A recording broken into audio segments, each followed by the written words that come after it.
তো এবার আরেকটি প্রসঙ্গে একটু আমি যেতে চাই। সেটা হচ্ছে নিরাপত্তা উপদেষ্টা খলিলুর রহমান প্রসঙ্গে। আপনি হয়তো খেয়াল করেছেন যে ডক্টর ইউনূসের সরকার যখন ক্ষমতা বসলো তারা, ক্ষমতায় বসার পর থেকে সেই ব্রাহ্মণ পীর যাকে আপনি বলেন, এই ব্রাহ্মণ পীরই কিন্তু সবার আগে ডক্টর ইউনূসের সমালোচনা শুরু করেছিল। একদম উনি ক্ষমতা গ্রহণের ১ সপ্তাহের পর থেকেই এই সমালোচনাটা শুরু হয়। একদম ১ মাস পর্যন্ত এই সমালোচনা বজায় ছিল। প্রতিটি পর্বে ডক্টর ইউনূসের, তার উপদেষ্টাদের তীব্র ভাষায় আক্রমণ করত এই ব্রাহ্মণ পীর। কিন্তু যেই মুহূর্তে এই খলিলুর রহমানকে রোহিঙ্গা বিষয়ক হাই রিপ্রেজেন্টেটিভ করা হলো। তারপর তাকে যখন নিরাপত্তা উপদেষ্টা করা হলো, এরপর থেকে কিন্তু এই ব্রাহ্মণ পীর এই সরকারকে এখন ওন করতেছে। এবং এই সরকারকে যত ধরনের ভাবে টিকিয়ে রাখা যায়, সেজন্য সে কিন্তু একের পর এক ভিডিও বানাচ্ছে এবং বিএনপির বিরুদ্ধে একের পর এক ভিডিও বানাচ্ছে। কারণ যেহেতু বিএনপি নির্বাচনের পক্ষে।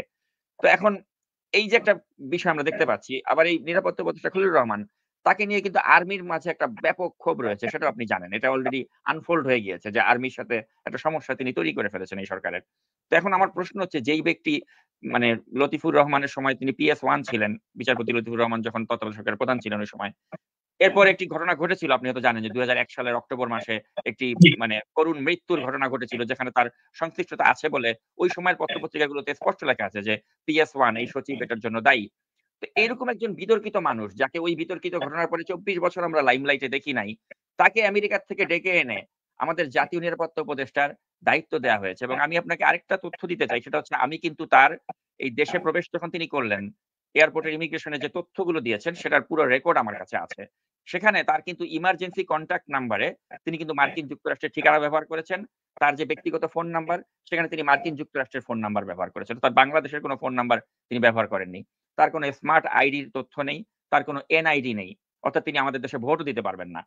তো যার সারা জীবনটাই মানে আমেরিকাতেই অধিকাংশ সময় কেটেছে, যিনি মার্কিন যুক্তরাষ্ট্রে একটা $২৭,০০,০০০ বাসায় যিনি বসবাস করছেন, তার তথ্য প্রমাণও আমার কাছে আছে। ওই ব্যক্তির তো টাইটা তো বাংলাদেশে থাকবে না, আমেরিকাতেই থাকবে। তাকে কি করে আমার দেশের নিরাপত্তা উপদেষ্টার মতো একটা পদে বসানো হলো? এই খলিলুর রহমান প্রসঙ্গে আপনার মন্তব্য আমি জানতে চাই।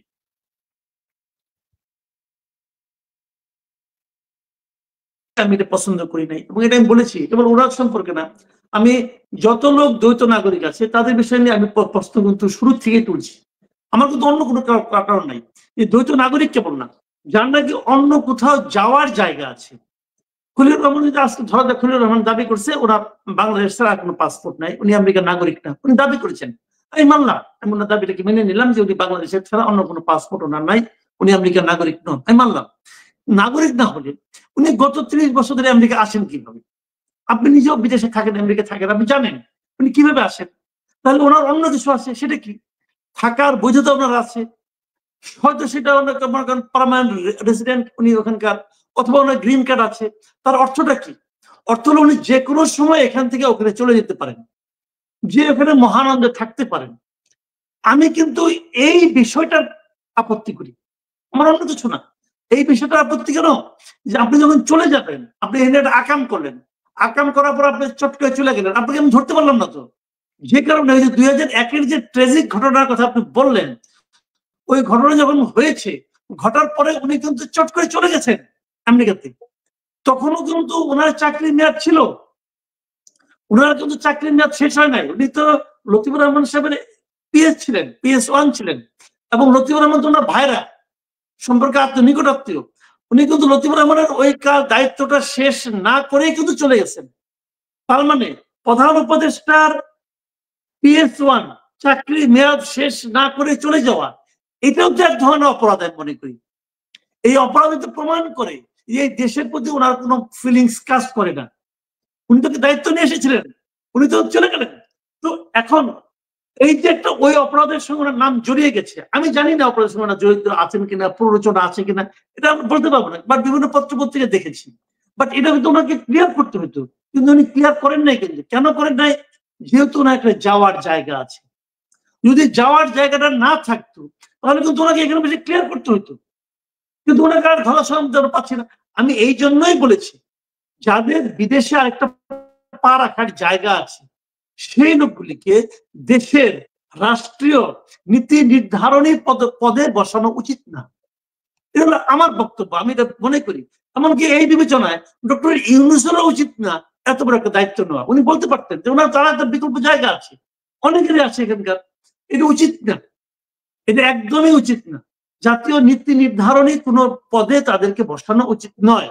কারণ তারা এখানে যে কাজটা করছেন সেই কাজটা নিয়ে যদি কখনো আপত্তি বা বিতর্ক তৈরি হয়, এই আপত্তি বা বিতর্ক নিরসনের জন্য উনাকে যখন এখানকার আদালত অথবা রাষ্ট্র যখন তাকে চাইবে যে তুমি জবাব দাও, তখন উনাকে জবাবদিহিতার জন্য পাওয়া যাবে না।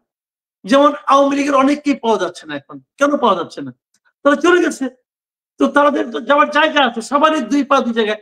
এই ধরনের লোককে এই ধরনের দায়িত্ব দেওয়া উচিত না। এটা আমি মনে করি আপনি যদি একটা গণতান্ত্রিক এবং একটা জবাবদিহিমূলক রাষ্ট্র চান, সেই রাষ্ট্রের জন্য এই জিনিসটা থাকাটা খুব জরুরি।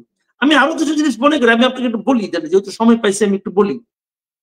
যেমন ধরেন, আমি মনে করি যে আমাদের দেশে দেখেন বলবো অনেকে খুব হতাশ হয়ে বলে, আর দেশে তো থাকা যায় না, এই দেশে লেখাপড়ার কোনো ব্যবস্থা নাই, এই জন্য ছেলে মেয়েকে আমেরিকা পাঠিয়ে দিচ্ছি, অমুক করে দিচ্ছি, তমুক করে দিচ্ছি। দেশে লেখাপড়া নাই, দেশের চিকিৎসা নাই, কোনো কিছু নাই। আমি মনে করি যে একটা আইন হওয়া উচিত যে এই দেশের যারা নাকি গুরুত্বপূর্ণ নীতি নির্ধারণী পদে থাকবেন, তাদের কোনো সন্তান আন্ডার গ্রেড পর্যায়ে, গ্রাজুয়েশনের আগ পর্যন্ত তারা বিদেশে লেখাপড়া করতে পারবেন না। এটা হওয়া উচিত। আপনার আফটার গ্রাজুয়েশন অথবা পোস্ট গ্রাজুয়েশন অথবা ডক্টরের জন্য আপনি যাবেন, আমার কোনো আপত্তি নেই, উচ্চশিক্ষার জন্য যান, বাট কলেজ পর্যন্ত আপনাকে দেশে পড়াশোনা করতে হবে।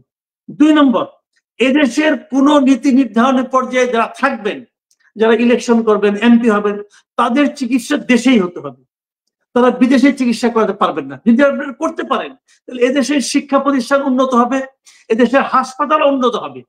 তখন তাদের হাতে যেহেতু হাসপাতাল গড়ার দায়িত্ব, তারা চিন্তা করবেন যে আমি যদি বিদেশে চিকিৎসা করতে না যেতে পারি, তাহলে তো আমার হাসপাতালকে ভালো করতে হবে। উনি হাসপাতালকে ভালো করবেন, সিম্পল। কিন্তু এই যে আপনার নূরজাহান বেগম, আপনি বললেন, উচ্চারণ করলেন তার স্বাস্থ্য উপদেষ্টা, উনি তো এই উপদেষ্টা লাভ হয়েছে একটা, উনি বিদেশে চিকিৎসা করতে পারেন। ওনার তো অনেক শারীরিক সমস্যা আছে, উনি চিকিৎসা করতে পারেন।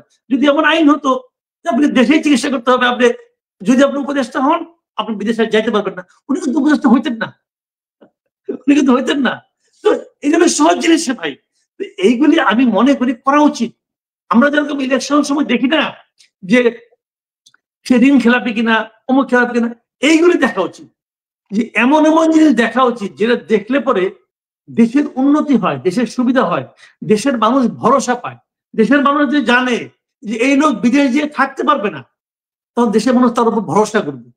আমি যদি জানি যে আপনি ফুরুজ করে চলে যাবেন, তাহলে তো আমি আপনার উপর ভরসা করতে পারবো না রে ভাই।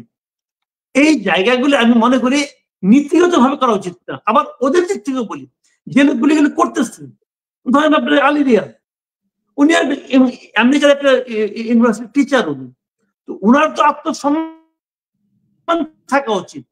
উনাকে নিয়ে তো আমি সহ অনেকে বলতেছে, তো উনি লজ্জা পান না। আপনি কি করবেন? মনির হায়দার একজন লজ্জা পান না।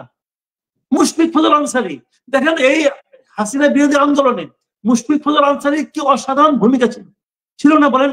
প্রতিদিন সে প্রশ্ন করতো কত, সেই ভূমিকাটা যে একটা ধান্দার উদ্দেশ্যে ছিল, এটা উনি ওনার প্রমাণ করে দিয়েছে 1 মাসের মধ্যে।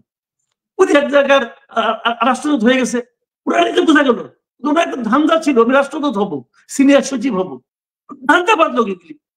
তো এইগুলো যদি বোঝা যায় যে এই লোকগুলোর মূল লক্ষ্য হলো কিছু পাওয়া, তখন না যেখানে পাওয়াটা থাকে সেখানে দেশপ্রেম থাকে না। অ্যাবসলিউটলি।